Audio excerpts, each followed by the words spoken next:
জুলাই বিপ্লবের ঘোষণাপত্র প্রকাশ করতে যাচ্ছে বৈষম্য বিরোধী ছাত্র আন্দোলন। ছাত্র জনতার অভ্যুত্থানকে সমুন্নত রাখতে এবং বিপ্লবের সাংবিধানিক ও আন্তর্জাতিক স্বীকৃতি পেতে আজ মঙ্গলবার কেন্দ্রীয় শহীদ মিনারে এই ঘোষণা দেওয়া হবে। বৈষম্য বিরোধী ছাত্র আন্দোলনের এই ঘোষণাপত্রকে প্রাইভেট ইনিশিয়েটিভ আখ্যা দিয়ে এর সঙ্গে কোনো সম্পৃক্ততা নেই বলে জানিয়েছে সরকার। অন্যদিকে জুলাই ঘোষণাপত্রের মাধ্যমে সংবিধানকে কবর দেওয়ার কথায় ব্যথা পেয়েছে বিএনপি। তবে ঘোষণাপত্র ঘিরে 31 ডিসেম্বর নাও অর নেভার বৈষম্য বিরোধী ছাত্র আন্দোলনের শীর্ষ নেতাদের অনেকের এমন নানা পোস্ট ফেসবুকে ছড়িয়ে পড়েছে।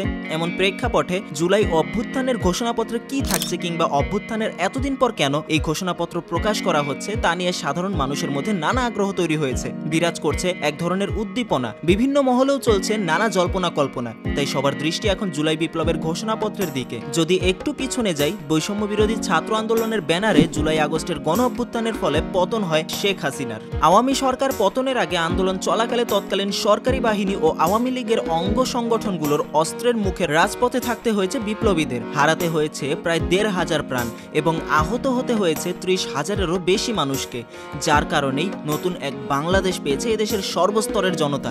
তবে শেখ হাসিনা সরকারের পতনের পর গঠিত অন্তর্বর্তী সরকারের শাসনের কয়েক মাসে বিভিন্ন ক্ষেত্রে নানা ধরনের অসন্তোষ দেখা গেছে। সাম্প্রতিক সময়ে সরকারি কর্মকর্তারাও একটি সংস্কার প্রস্তাব ঘিরে আন্দোলনে নেমেছেন। এছাড়া সরকারের পক্ষ থেকে প্রশাসনের বিভিন্ন জায়গায় যখন রদবদলের চেষ্টা করা হয়েছে, তখনও এক ধরনের অস্থিরতা তৈরি হয়েছে। এমন মুহূর্তে আওয়ামী লীগ ও এর অন্য সহযোগী শক্তিগুলো হাল ছাড়েনি। যে কোনো মূল্যে তারা অভ্যুত্থানকারীদের ভীত নড়বড়ে করে দেওয়ার জন্য প্রস্তুত বলে অনেকেই মনে করেন।